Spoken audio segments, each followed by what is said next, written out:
All right, we move ahead to, in my opinion, the man whose stock rose more than anybody's this past weekend, regardless of promotion, Bellator, UFC, any of them. Ben Parrish, who pulled off statistically one of the biggest upsets in Bellator history this past Saturday at Bellator 266, knocks out Christian Edwards. Took him just 38 seconds to do so. Short night at the office for Big Tuna, who is kind enough to join us right now. Ben, how are you? Doing good, man. I'm a little tired. I actually really haven't slept since the fight. We stayed up super late walking the streets of San Jose and airplanes and all that after that. And just pure excitement too.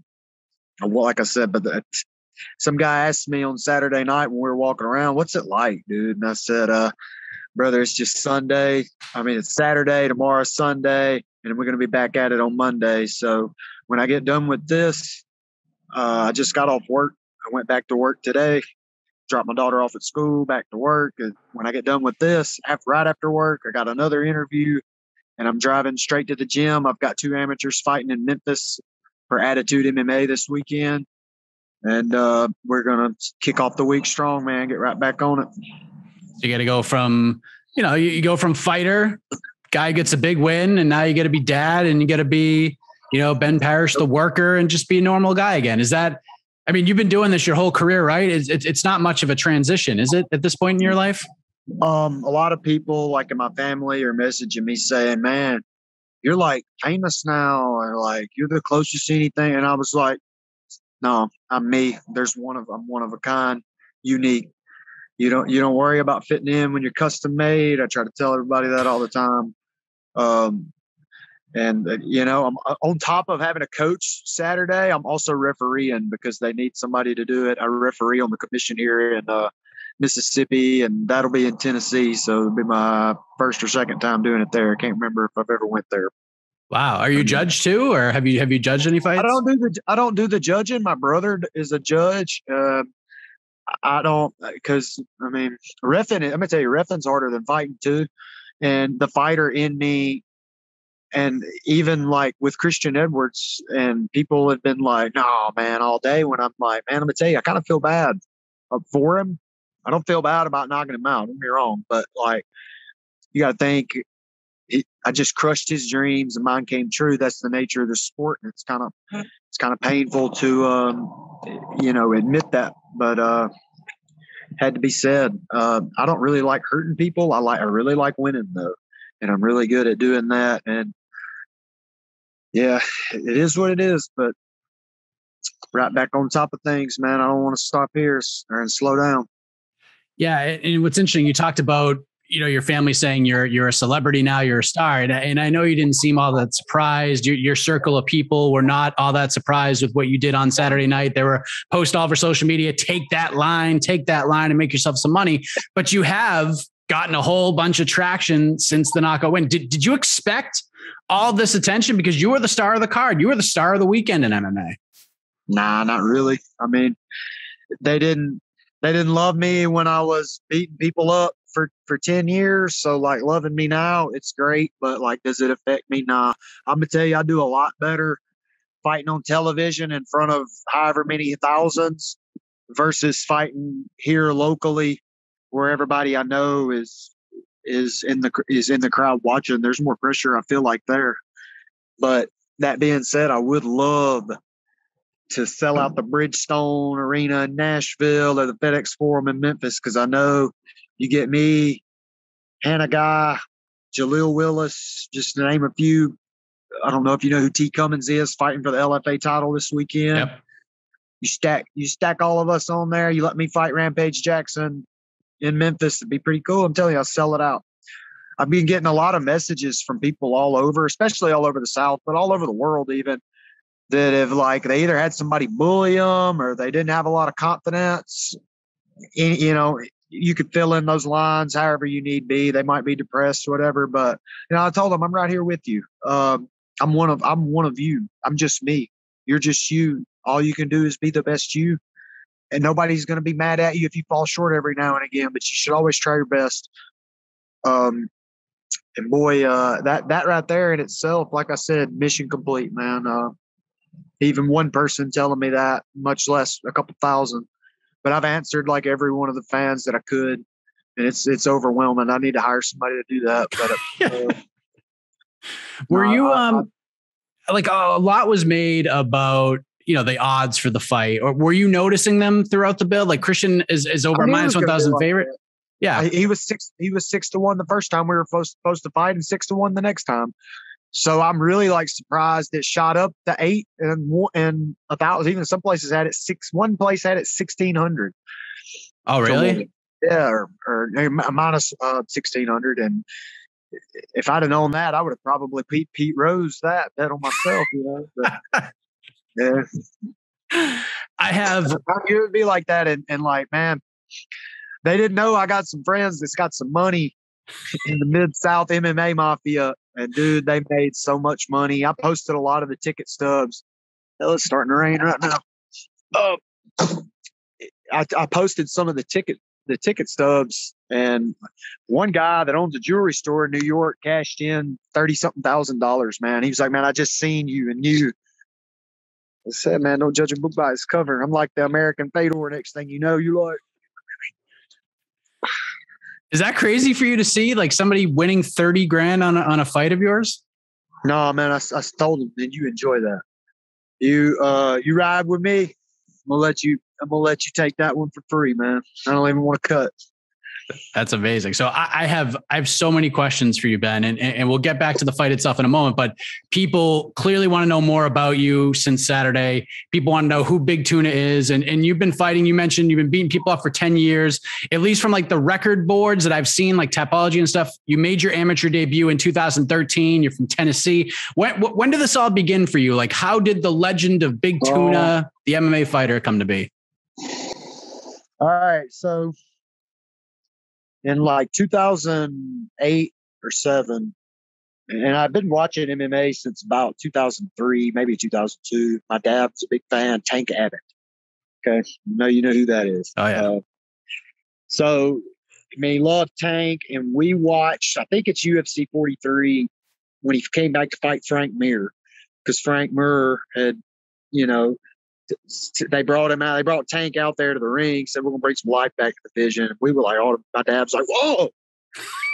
We had to check that out. Dude, I just fell in love with it after that. And, back in the day, they would call me a tough noob. I watched The Ultimate Fighter, Chris Lieben, Forrest Griffin, all them guys.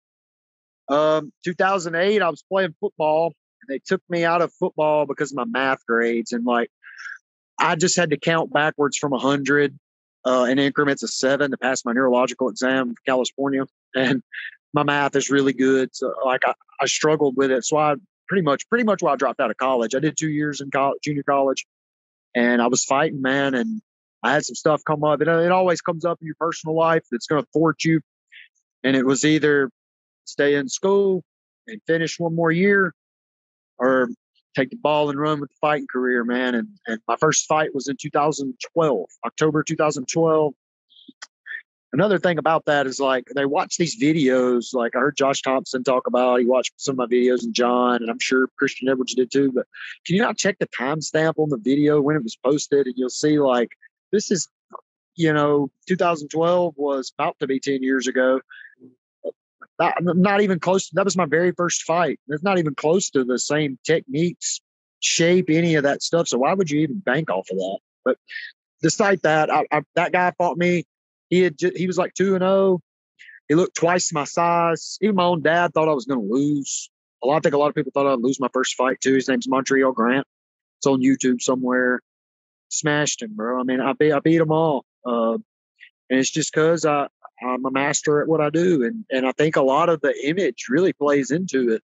They look at me, and I saw it when I fought the Mississippi State strength coach, Bob Steiner, when Dak Prescott and them were there. I touched on that. I hope he hears about that, because I feel like when I starched him, I feel like the football team, he didn't stay at Mississippi State very much longer after that. And I don't know if they hounded on him or made fun of him too. But I mean, he's a tough guy. He would whoop every one of those guys on their team if they ever did that. I don't know if they did, but just want them to know, like, mad respect to Bob, especially. And love beating those state players. I kept kept on and on and on. I went undefeated. I did have a loss as an amateur, but it was a really terrible call from the ref. The ref was just it was awful. I rematched the guy and beat everybody else. My only loss as a pro, and people also say how big and bad Christian was. They've never heard of a guy named Teddy Holder that I beat for a regional title. He knocked out Thiago Silva, who's a lot more dangerous than aforementioned Christian Edwards or a lot of people. Yep. And then I've worked the job and had all this other stuff going on the whole time. I worked at sawmills. I've built couches. I've did desk jobs. I mean, I've done it all and put myself through it, man. Nobody ever helped me except my brother, my mom, and past that, my dad. I don't really. I love all the love and support that people are giving me. That has always been there. But like physical help or anything like that, they help me get through it. There's been times that when I broke my leg, I couldn't even walk and had to have help jumping in and out of the shower and to bounce back from that. And I told Morrow and them that I would kick him with my left leg because I will. I fear nothing. And when you're not, I don't know. I started going back to church a lot too. Here recently, and like when you don't fear dying, especially, and I thought I was going to die the night I broke my leg. They gave me so much pain medicine, and just all things considered, the adrenaline dump, almost vegan diet, making middleweight. I've always gotten hurt trying to go to middleweight. I've said I'm just going to stop. I've made it 3 times, and I got hurt every single time. I tore my ACL, I broke my hand, and I broke my leg. And I just said I'm not doing it anymore. I'm going to stay at 205 to where when I hit people, they hit the ground, and I'm faster than most light heavyweights are walking deep freezes. And I put them on ice, turn them inside out. There you go. Can I ask where the nickname came from? Because there's nicknames out there that take over even the actual fighter name, like GSP and Thug Nasty, like Big Tuna. I feel like Big Tuna. I feel like the nickname has taken out of life. Because Thug Nasty is my cousin, man. I've known Bryce Mitchell since I was 19, since I started fighting, since about 2012. We both fought on a show in Memphis, Tennessee together.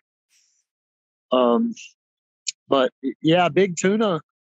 I have a boxing coach that I've worked with from Boston, Massachusetts. His name's Dr. Mark Romano. He's a chiropractor here in town. He's one of my sponsors now. He started calling me that, and I didn't know that it was because I kind of throw around a New York accent every once in a while. My dad's a Yankees fan. And it was because there's a mobster named that. I always ate tuna all the time. It's probably my favorite. I would rather have a tuna steak than a ribeye most times. And there's also a movie called The Other Guys. Yep. Where he's like, "Oh, you big tuna. If you were a tuna and I was a lion, I'd swim out in the sea and eat you." And he's just like, "No, you could never do that." He said that was something that I would say, which is true. Never happened. 900 pounds, 600 pounds easy on any given day. That's hilarious. So I thought for a minute there, because of, you're a young man. I thought maybe it was from I know on the TV show, The Office, Andy called Jim Big Tuna. And I don't know if it had anything to do with that. I'm going to catch a lot of flack from this, man. I can't get into The Office. I tried. You can't? Hannah Guy actually recommended that to me. Wow. All right. Hey, listen. But I'll give it another chance. I mean, this was when my leg was broke, so I was in a lot of pain.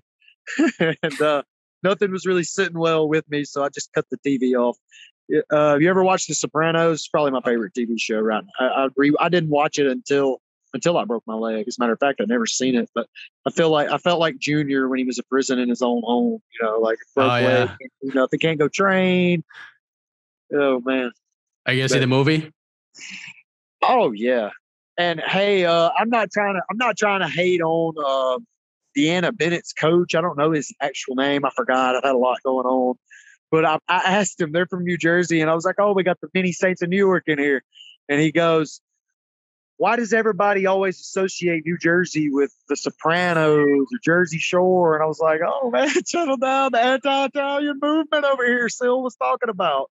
They're like, "Okay, I know they give you a bad rap. I just left them alone after that. I can understand the Jersey Shore, but I mean, come on." The Sopranos is one of the greatest shows of all time. Yeah, it's a good show, regardless of anyway.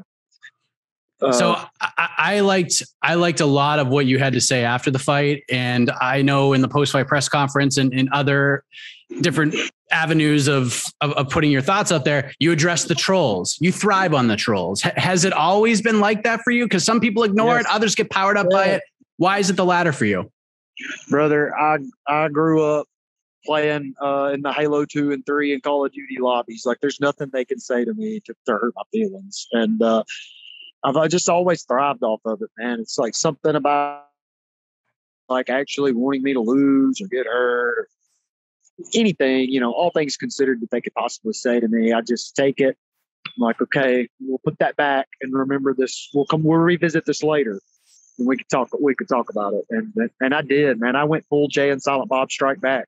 Me and my brother taking turns, going back in the comments, hit them with the question mark, hit them with the quotes, screenshots, all of the above. I've even got flagged, and now, mind you, I'm not like, I don't try to be super ugly to anybody. And I've had some pretty ugly stuff said to me that I've got screenshotted, and I just laugh about it. But I called a guy a bitch because I said I would bitch slap him or something like that, and they threatened to ban me on Instagram. I screenshotted it, posted it on my Instagram story. They were threatening to ban me. And I'm like, do you understand how many things I've been called in the past 2 weeks? And it's okay. Listen now, I want everybody to hear this. I'm letting everyone who harmed me verbally, physically, any of the above.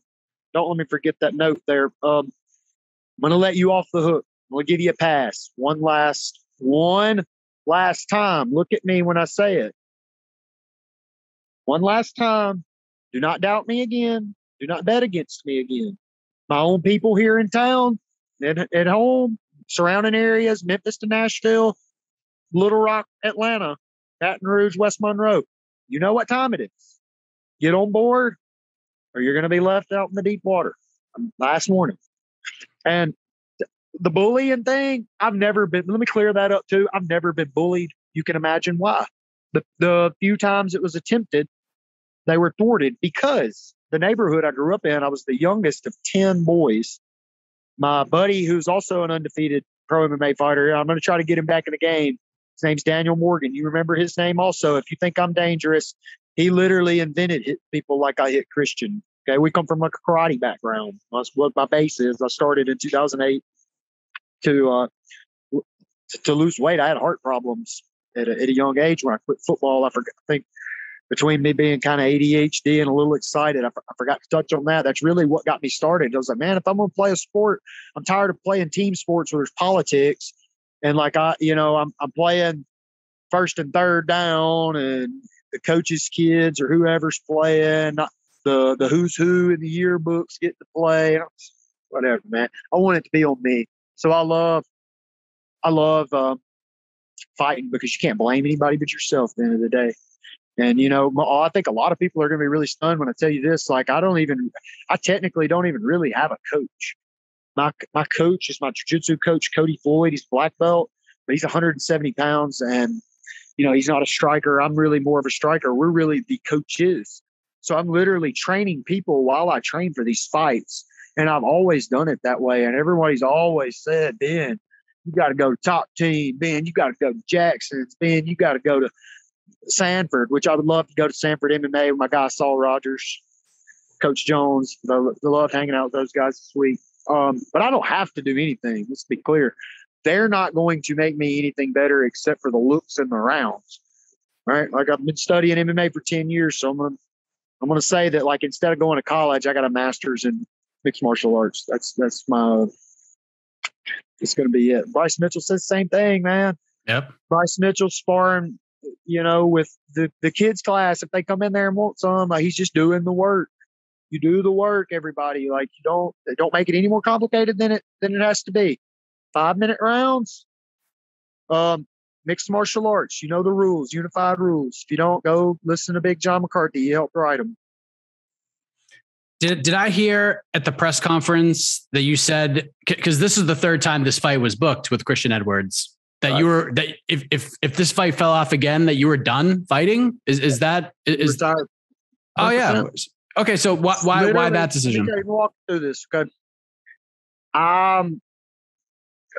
It's late or early March this year.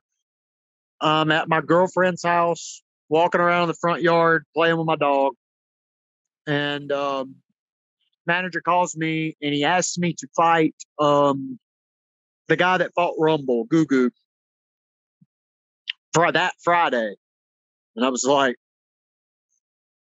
I mean, I don't need to, but I would love to, in theory. But you know, like, they want to book it like on their next show. Give me at least 3 weeks. And he was like, nah, just don't worry about it. Just, you know, I'll call you back. And well, like another week went by and he called me back. Matt Weibel with First Round Management, by the way. He called me back. He says, hey man, you're not going to believe this, dude. Are you ready? And I was at work this day and he told me the deets, the contract, all that. And I literally started to cry. I was like, hell yeah. How long do we got? And he was like 5.5 weeks on the dot or something like that. And I was like 240 pounds, 235. I don't even really know. And I was like, okay, well, I know what to do. You just make sure everything's squared away and I'll be there. Fast forward montage, Unclesville, Connecticut at the Mohegan Sun. Made weight. I just had a feeling that morning when I woke up, something wasn't right. Call me crazy, but and then sure enough. And I actually told my corner, Nathan Medlin, that was with me, I was like, man, something don't feel right, dude. This never happened to me. I've never had I've had an opponent back out one time and I got a replacement.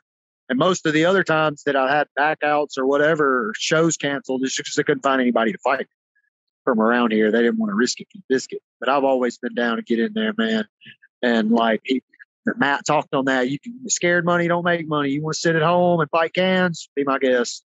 Not me. I want to get shot out of a cannon, and that's what I want next. I want, you know, something fun, something the fans will want to see, man. Like I said, you saw the Crow Cop shorts, the Mauricio Shogun ground and pound, and the Fedor stand up. Like, I don't feel like I need to tell you too much else, man. They can think whatever they want. Like, I don't care. I could tell that John and Josh doing their little interview, and hats off to them too. I hope they're not mad at me because I broke their balls a little bit, but you know, here comes my neighbor. Don't be alarmed here in a second. You're about to get to see like what life in my neighborhood's like. What's up? He comes, you know, I took no disrespect really, to what they said, but like, dude, I know what I'm doing out here. And if I tell you that I'm fast, and it's not necessarily that I'm fast, I may not be able to run a 4 flat anymore. Hey, you want to talk to Mike Heck real quick? What's up, man? Getting to know the whole Big Tuna's whole neighborhood. You see my car out here, man? I actually hit a 200-pound doe. Literally the week I was going to Connecticut to fight Christian Edwards the first time, and it's a lucky. I mean, it took almost. I drove it home, and it's like I fixed it. I got to get a new battery and some stuff for it, but it's a lucky I didn't seriously get hurt up by that. Yeah. I'm seriously thankful by that. Like, I mean, it should have come through my windshield. I had my Bible sitting on the dashboard, and I think it's the only thing that saved me. But wow. So fight cancels. Thank God for Bellator. And they still paid me show money. And all that. And then I had to go home and just sit there like, dang, man, now what? Never had that happen before. No replacement. And then they rebooked it immediately. I was like, awesome. Six weeks. Sorry about that, man. Right. You never know. 6 weeks. Did it again, man. Same routine, same practice. You know what I mean? Like I said, you fight a tall, skinny striker, there's only so many ways to beat him. There's only so many ways he can beat you. If you really watch, it's a lot to look at in 38 seconds. I think Robin Black could probably figure it out. But watch my feet, watch my head, watch my hands. Just leave it at that. And then I literally, like, I felt bad, and I thought it was just from back-to-back counts because I didn't take any breaks. Run down, felt terrible, beat up. I actually got cut. You can't tell it now, but the week I was supposed to fly out, I got cut I was bleeding pretty bad, but I wasn't going to say anything. And then Thursday, I took the Wednesday before off because I was so like just beat up. I thought I could use the rest. The exact same. Still grinded out 5-minute rounds on the pads with my guy Frankie Shugart, and I'm feeling pretty good after that. And then the Bellator people call me. The doctor calls me and tells me I got COVID. I can't come. Ooh. And I chalked it up to just being sore, but it really had a viral infection, and my body was just, my hips were hurt really bad, my knees, my elbow, everything was hurting. And then I lost my taste and my smell, and I knew they weren't lying. I knew it wasn't false. And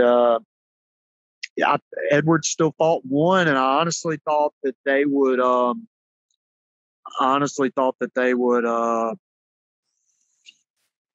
bump him up. And I told him that after the fight. I talked to him after the fight and told him what I thought and what he needed, what I thought he should do. And I know he makes enough money now. He's really young. He's young. He's got all the time, man. He just needs to get better, fix his defense, rework his offense, and everything else fall in place, man. They'll take care of him over there. But I thought they would bump him up, and didn't leave much hope for me. I told my manager to tell them, I'll fight anybody you got just for the chance.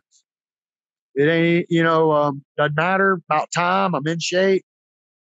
I went on vacation, come back, and then my manager thought maybe our best option was to do a regional fight and defend my championship here at home because he didn't think they were really going to play ball.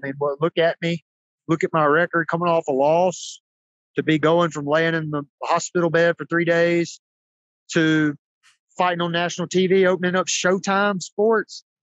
I love Bellator's announcer. The only thing that I would have loved to hear would be Jimmy Lennon Jr., calling my name out. But I think I did well on that, man.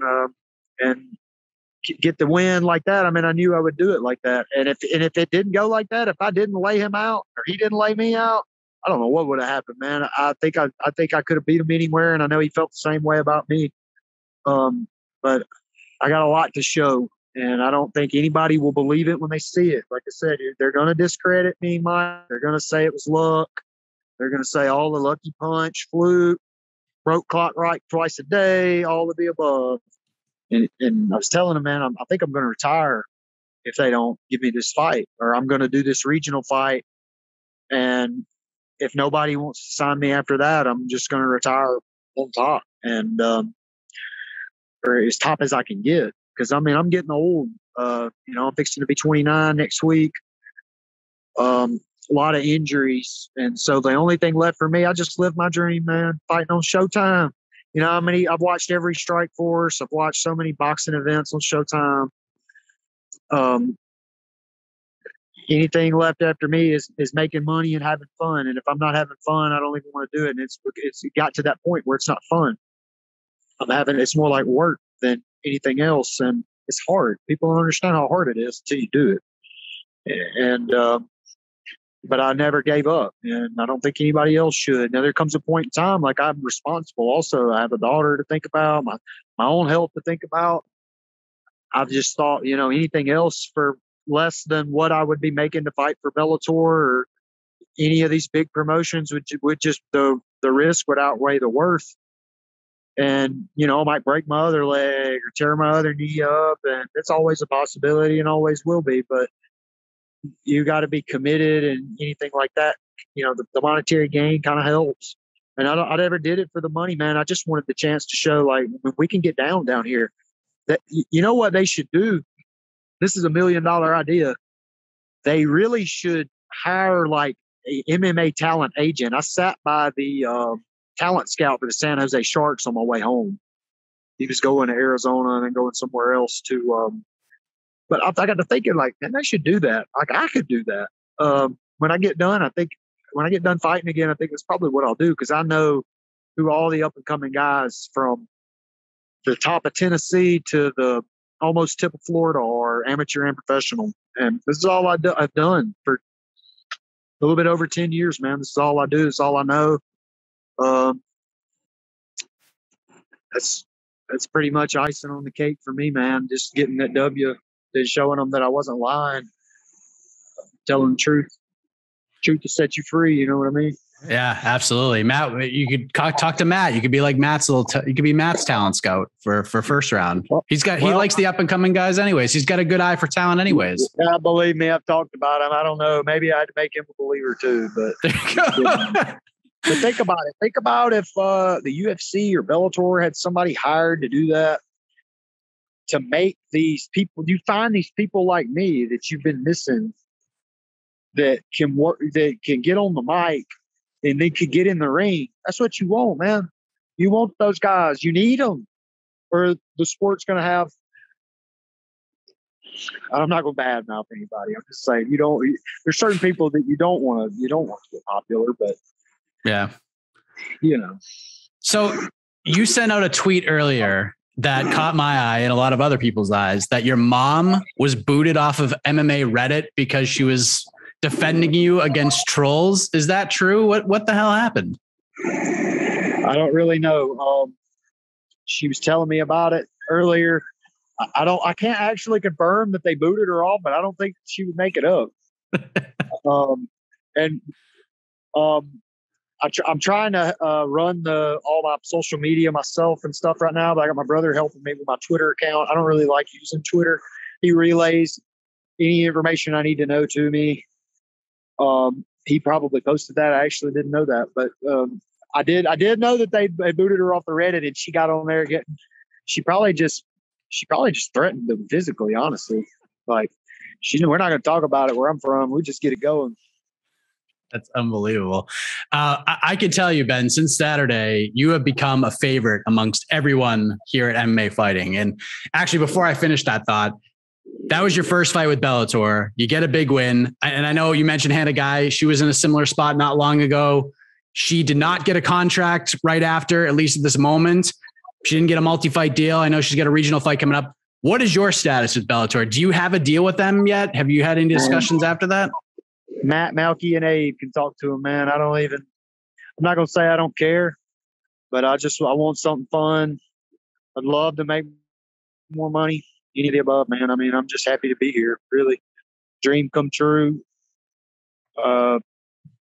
Past that, man. Like I said earlier, just have some fun, man. Come on, put me in there. I'll fill in for that guy to fight Nemkov. Dead serious. Like, I don't fight Fedor if you want me to. See, that'd be fun. So let me tell you this, all right? Because since Saturday, I don't want to get on here. But yeah. You get out of here. My dog. Yeah, how'd you get out of here? Wow. Escape artist. No, what we've been saying since Saturday is one, Bellator should lock you up ASAP. They should sign you to a 100-fight deal. And not only that, they should strap the rockets to you. Big Tuna. And the fight, I think, that we all thought should be made is you versus Yoel Romero, and just throw you in there with the big dog, give you a big name. I know you mentioned Rampage, but just give you another chance to sort of shock the world. And I know you're both under the same umbrella. That's the fight I want to see. What are your thoughts on you versus Yoel Romero? I think no one would frown at that fight, Ben. Not one person. I'd be down, man. Let's do it. I'll fight Phil. I'll fight whoever. Anybody. You know what Joel said? Manchester, London, Las Vegas, Cuba. I'm there, man. I'm here for it. I just need to know you give me plenty of time, because like this time, now that I got a little notice, I hope I'm gonna give it my everything. We're talking 3 days. It's the whole nine. Like, I mean, right now I literally work 7 to 3, pick my little girl up from school, drive 30 minutes straight to the gym, work out for an hour and a half, drive home, rinse, repeat. Some morning sessions, some doubles, as much as I can. I just do. I work with the straps I'm given, but man, I'm telling you, when you got this on lock, I'm playing 5-card poker with 7 cards, my friend. When do you want to get back in there? When do you want to fight again? either ASAP or next year, beginning of next year, because most people are asking me why'd I go back to work today, man. It's easy to spend money. It's not easy to make it. I got a really good job. I'd like to talk with them too and get them on the same page as me. Like I can't fight forever. So I always just want this to fall back on when I get older. Because I need, I'll gain weight and all kind of stuff. I'll see you, bro. I think either ASAP or next year, but I want to put everything into it. I don't have any vacation hours left. They'd probably let me off, but holidays coming up, man. I haven't had any time to spend with my daughter. Like, I'm actually, when I leave here and go to the gym, we're going to go train for an hour. I told her we had to go into do something fun, man, with her, because I've been so busy, man. I don't get to spend a lot of time. And I've even told like a lot of amateur fighters, and it's not about the money. I train them for free, but like, don't waste my time. Like when I told one guy, he's training for a boxing match, and he got to yin me, and I was like, how many times you worked out since last Friday when we talked about this? He started typing, and it was real long. I said, just stop typing and tell me the number. 0. You know what I mean? Don't waste my time. If I'm out here grinding, suffering with no free time, guess what? You don't deserve any either. So you want to do this. Nothing's free. Agreed. Last thing, Ben, I know you want to spend some time with your daughter.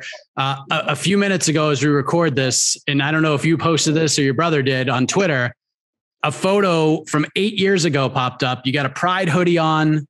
You got a homemade belt on that says. Okay. A photo came up on your Twitter. It's from 8 years ago, and you got a Pride hoodie on. You got a homemade belt on that says People's Champ. You got the long flowing locks of hair. Yeah, I mean, so I'm curious. Real life, man. I believe you. If you could go back right now and talk to that guy in that photo for 5 minutes, what would you say to him? Keep going. That's what I'd tell him. The only thing left is the world championship. I'd rather get it sooner than later. That's it, man. There you go. Tell him the same thing. I'd also tell him, set your low kicks up better. But even in the Edwards fight, there was twice I threw him and he just didn't.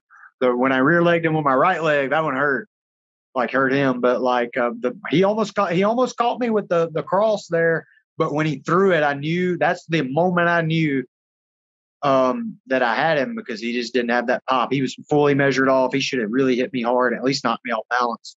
And I said, man, you know what? I might just jump inside and go toe to toe with him and make him run from me, because he wasn't running from me. His coaches failed him in that department, I think. I mean, and I told him, he said in the interview, he's just a jiu-jitsu guy. I slammed that high kick off his guard and was like, oh, you just jiu-jitsu, remember? And I could tell right then, he was like, oh, okay. And they all, when I low kick them really hard, and I know it has to hurt bad. I seen it come over him, like he's going to come try to get me out of there because he thinks he can. And I saw it, man. Saw a perfect opportunity. Like Morrow said, he switched to southpaw and I hit the cut over. It's funny, Big John said it was similar to Bisping Rockhold. I didn't copy Bisping for anything, but we did watch that fight the day before the fight in the hotel room because we were bored. So it's kind of funny to see that.